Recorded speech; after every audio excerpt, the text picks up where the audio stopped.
A ver, la pregunta del millón. ¿Por qué sufrimos? Es una pregunta que yo creo nos ha perseguido a todos en algún momento. Pero, ¿y si todo ese dolor no fuera un error? ¿Y si en realidad fuera una parte clave del diseño del sistema? Bueno, hoy vamos a meternos de lleno en esa idea, explorando qué nos dice la Kabbalah sobre el propósito oculto del sufrimiento. Y bueno, para empezar, vamos a la contradicción que está en el corazón de todo esto, una que seguro ha pasado por la cabeza de todos. Si se supone que hay una fuerza buena, una fuerza benevolente dirigiendo todo, entonces, ¿cómo se explica el mundo que vemos todos los días? Un mundo que, seamos honestos, muchas veces parece estar hasta el tope de dolor y de problemas. Y ojo, no estamos hablando solo de las grandes tragedias que vemos en las noticias. Pensemos en cosas súper concretas del día a día. El sufrimiento puede ser algo tan fastidioso como ese mosquito que no te deja dormir, ¿verdad? O puede ser el vecino que pone la música a todo volumen y parece que no le importa nada. Y claro, también puede llegar a ser algo tan devastador como un tsunami. O sea, a todos los niveles, desde lo más pequeño a lo más grande, la contradicción está ahí.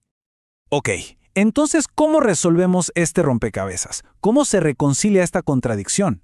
Bueno, la respuesta, según esta perspectiva, empieza cuando entendemos que la realidad no es algo estático, sino un proceso de desarrollo que tiene un objetivo final, un objetivo que no se ve a simple vista. Hay, como quien dice, un propósito oculto en todo esto. Y la idea central es esta. Es súper importante. La bondad del sistema no se ve a la mitad del camino. Lo que nos dicen los cabalistas es que ese bien absoluto, esa meta final, solo, y esto es clave, solo se revela cuando el proceso termina por completo, no mientras está ocurriendo. Por eso, lo que vemos mientras estamos en el medio del camino puede ser muy, muy engañoso.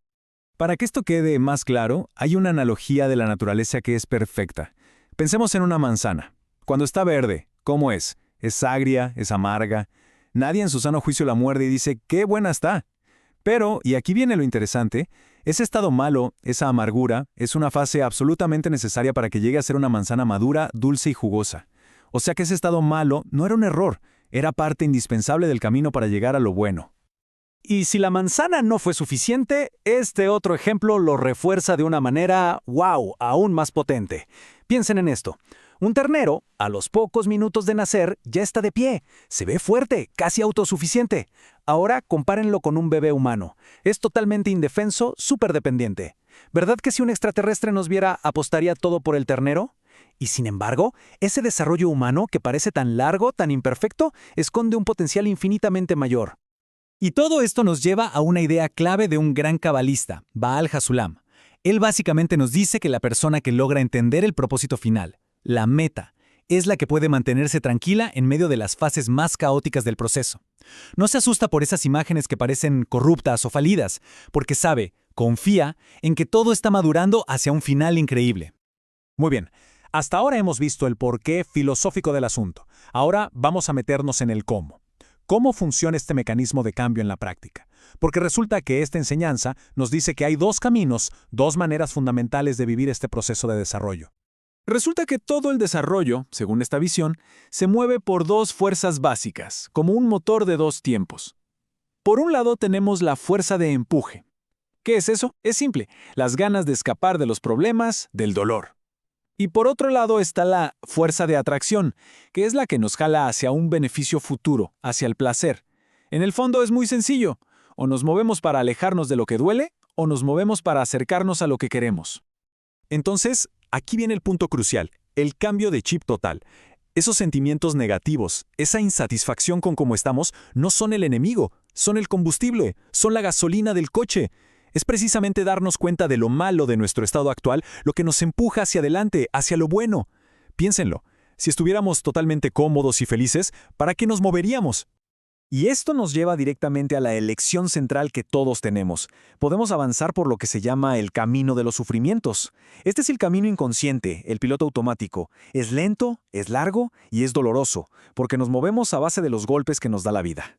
O podemos elegir el camino de la Torá, que es un camino consciente. Y ojo, no es que no tenga desafíos, pero es mucho más rápido, más ligero y sobre todo se vive con un sentido de propósito. Ok, pero ¿cómo funciona eso? ¿Cómo es que este camino consciente evita el dolor físico? Pues la clave está en que nos da la capacidad de reconocer el problema en el pensamiento, o sea, antes de tiempo, antes de que necesite manifestarse como un problema real, como un golpe en la vida. La analogía del médico es perfecta. Es como detectar una enfermedad en una etapa súper temprana, antes de que aparezcan los síntomas y el dolor se haga presente. ¡Perfecto! Suena bien, ¿no? Tomar el camino consciente. Pero para poder hacerlo, hay un paso fundamental. Primero tenemos que saber qué es exactamente ese mal que hay que reconocer. Necesitamos identificar correctamente al verdadero enemigo en esta historia. Y aquí es donde la Kabbalah nos da una definición que puede cambiarlo todo.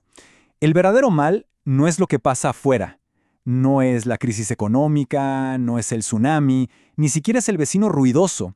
Es algo que está adentro. Es nuestra propia motivación egoísta. Es intención de recibir solo y exclusivamente para uno mismo.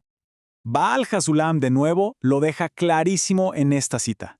Él explica que la causa de todo el mal en el mundo, de las preocupaciones, el sufrimiento, las guerras, es precisamente esta forma de operar, de usar nuestro deseo de recibir solo para nosotros, sin pensar en los demás. Esto va totalmente en contra de las leyes de la naturaleza, que son de conexión.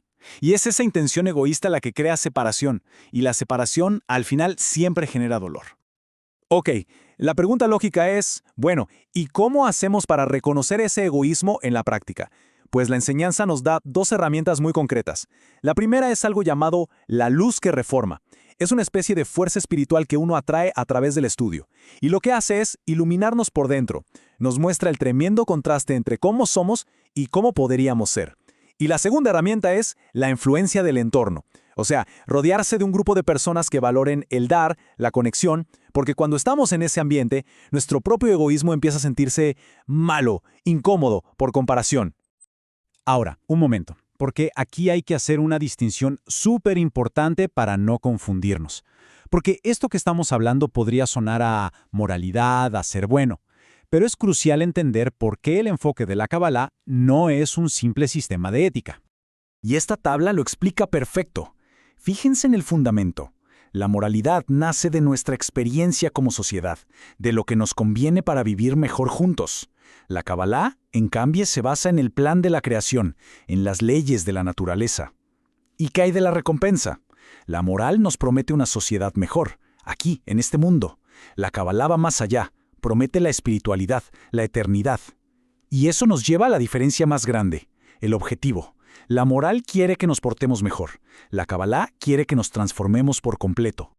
Para decirlo de la forma más directa posible, la moral intenta ponerle una correa a nuestra naturaleza egoísta, limitarla, controlarla.